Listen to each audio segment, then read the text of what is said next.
Shri চরণেশু master মশাই, কেমন আছেন আপনি? কেমন আছেন আপনারা? মোটা ফ্রেমের চশমার আড়ালে থাকা ওই চোখ দুটো ভালো আছে তো? ওই চোখ দুটো ছিল ভীষণ দুর্দান্ত, যার সামনে আমাদের সমস্ত লুকোছাপা ধরা পড়ে যেত অনায়াসে। আপনার হাতে থাকা লাঠিটা ভালো আছে মাস্টার মশাই, নাকি হারিয়ে যাচ্ছে ক্রমশ? এখনো পড়াতে পড়াতে ঘুমিয়ে পড়েন আগের মতো?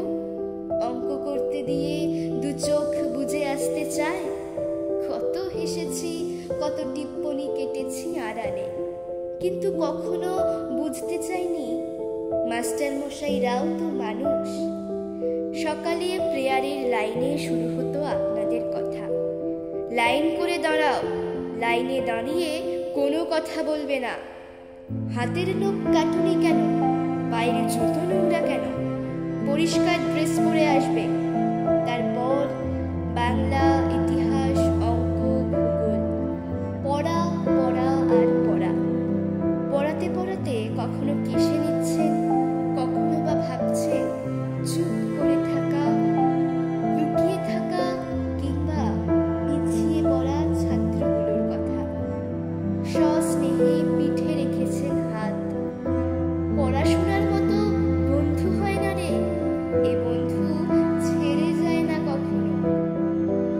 যেবার ধর্ম ধর্ম বলে বন্ধ হলো দোকান, রাস্তায় নামলো পুলিশ, তখন আপনি বলেছিলেন, ওরে বেটা, আগে মানুষ হয়ে দেখা। শিবু আর মহিমের রক্ত কি আলাদা রে? বন্ধুর আবার জাত হয়? মাসের পর মাস, বছরের পর বছর, যুগের পর যুগ পড়িয়েছেন, বুঝিয়েছেন। পড়াতে পড়াতে আপনার চোখে পড়েছে ছানি, লেন্স ক্রমশ মোটা থেকে আরো মোটা হয়েছে। আপনি ঢুলে পড়েছেন, ঘুমে আপনার দু চোখ জুড়িয়ে গেছে। আমরা হেসেছি, বিদ্রূপ করেছি আপনার ধুতি নিয়ে। আমরা সবাই বড় হয়ে গেলাম।